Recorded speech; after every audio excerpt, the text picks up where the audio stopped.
People thought Beverly Hillbillies was quirky and enjoyable when it originally aired in 1962. It quickly became a popular TV program, and it held that position for the majority of its duration. Behind the scenes, though, things were lively and enjoyable. Though Nancy Culp and Buddy Ebsen seemed to be a happy family on TV, they often battled behind the scenes. There was much squabbling among the hillbilly group. If you enjoyed the Beverly Hillbillies when it first aired, you may like learning about the behind-the-scenes chaos and secrets. As a result, you now know more information about this popular program.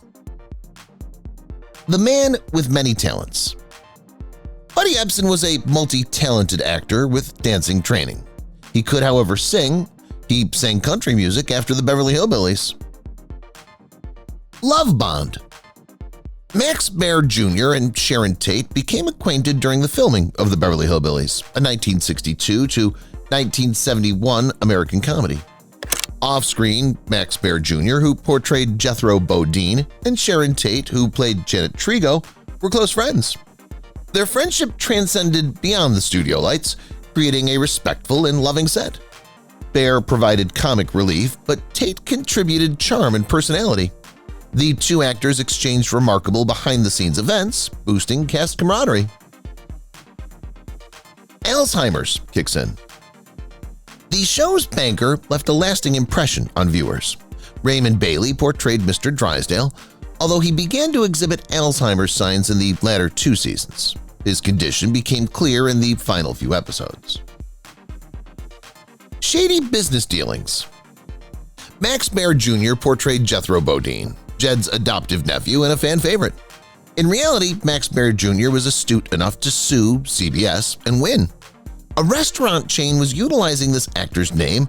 CBS was aware of it but didn't inform the actor.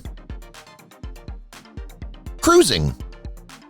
Granny's chair was usually fastened to the back of the family vehicle with Jethro behind the wheel. Although this scenario is well known, you might be surprised to learn that Cousin Pearl owned the car. Striking it rich. The Beverly Hillbillies, like Jed Clampett's Financial Windfall, were a big success, with all the performers becoming stars. They earned America's hearts by always being authentic. The gang initially made $25 million, but by the end, it had earned more than $100 million. Cheap estate. Paul Henning came up with the Beverly Hillbillies, and he spent $500 to film it at a Bel Air home. Kirkby Mansion, the estate's name, was erected in 1933. This was the family's luxurious house, which was sold to Jerry Parenchio after the program finished. 2 for 1. Max Baer Jr. had no problems dressing up and portraying Jethreen, Jethro's twin sister. Linda Henning, on the other hand, used her voice. She was Paul's daughter who devised the program. These skits are memorable and entertaining. Jed Clampett's Ballad. The theme song for the program, The Ballad of Jed Clampett, was about the rags to riches story. Jerry Scoggins eventually sang it, and the music was by Flatt and Scruggs, a bluegrass duet. The year the program debuted, it reached number 44 on the Billboard's Hot 100. Actress in a political role. On the Beverly Hillbillies, Nancy Culp played Miss Jane Hathaway. Though she was excellent in her profession, she was also a budding politician, linguist, and teacher.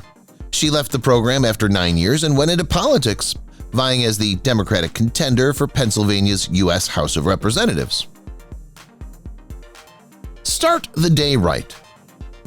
Kellogg's was a major sponsor of the Beverly Hillbillies, and they never tried to hide it. After the theme music and credits, Jed Clampett gestures to something off-screen, and the camera pans to see Kellogg's Cornflakes billboard. Too late. In 1993, about 30 years after the Beverly Hillbillies, a film spin-off was released. It was, however, not as popular as the program. Everyone rejected the film, claiming it was one of the worst films ever produced, whether it was due to the huge period between the film and the series or the new actors playing the Clampetts. Sharon Tate's wig. Sharon Tate appeared in a few films and television shows throughout the 1960s. She was nevertheless a victim of the Manson family killings in 1969. Nonetheless, she had a recurrent role as Janet Trigo, and donned a brunette wig to disguise herself. Made for hillbilly life. Buddy Ebsen was well known for his role in Breakfast at Tiffany's. He portrayed a character similar to Jed Clampett in the film. As a result, a year later he was given the main part in Beverly Hillbillies. Almost retired. Buddy Ebsen was a wealthy businessman after the program was canceled in the 1970s, although he planned to retire before the episode aired. He considered leaving the entertainment industry entirely, but ultimately opted to stay. Hidden scandal. The program had some reported drama, with Sonny allegedly being Margaret Drysdale's son. Though there's nothing wrong with it, the program incorrectly identified him as a Drysdale. According to experts, his surname was Adonis, and the authors didn't use it until later in the season. Number 1. It's difficult to understand how pleased everyone was when the Beverly Hillbillies became a hit after just 3 weeks on the air. This quirky comedy quickly rose to the top of the ratings, and it set several television records. Typecasting. Maximilian Adalbert is Max Baer Jr.'s real name.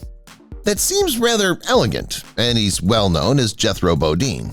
However, once the program finished, he struggled to get further jobs. It's quite frequent in Hollywood. Animals on set. In the episode, Ellie Mae Clampett had a raccoon on her back. The actress was at ease with animals, and the show included everything from pigeons to skunks. There was, however, a full-time trainer on the site to look after them. Granny Moses. It's difficult to envision anybody else playing Granny but Irene Ryan. However, producers thought of Bea Bernadette. They thought she was too big and busty to portray the roadkill-eating Granny, but she didn't mind. My Levi's. A blonde lady in jeans is popular in America. Think Dukes of Hazzard. Toward the conclusion of the first season, Levi Strauss, the famed jean manufacturer, admitted that Ellie Mae was excellent for business. She assisted them in selling more blue jeans in a single year than cowboys had bought in a century. The right name. The sitcom was supposed to be named The Hillbillies of Beverly Hills at first, but that sounded too long. The Beverly Hillbillies performed far better. The first name, however, appears in the pilot episode. This show lives on. Max Baer Jr., who portrayed Jethro Bodine, is the only original cast member who's still alive. He still has a desire to realize that he wants to develop themed casinos and restaurants based on the performances around Las Vegas. He currently holds sub-licensing rights to food and slot machines. Camera friends only.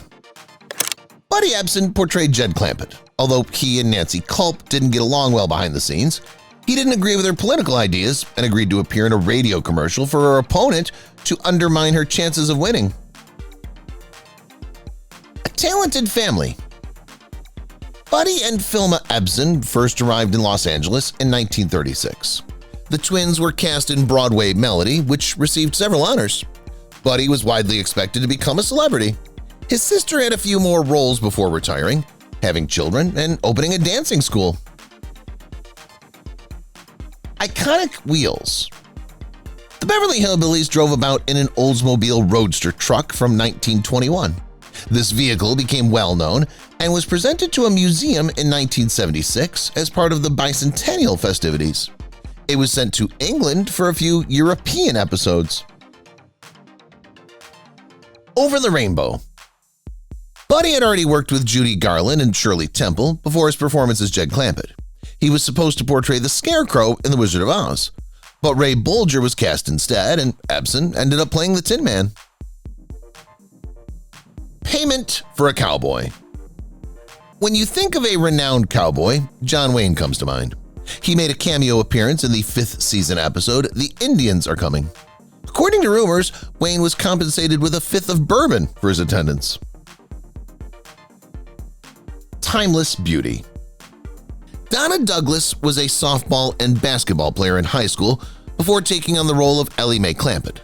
Her beauty, however, showed through, and she was named Miss Baton Rouge and Miss New Orleans. say goodbye. Even with a stellar track record and a large following, everything must come to an end. In 1971, the network decided to discontinue the program. At the time, CBS executive Fred Silverman believed it had lost its charm and was no longer distinctive in depicting rural life. If you've watched the video till here, that means you've enjoyed the video. Subscribe. Don't forget to turn on the notifications bell icon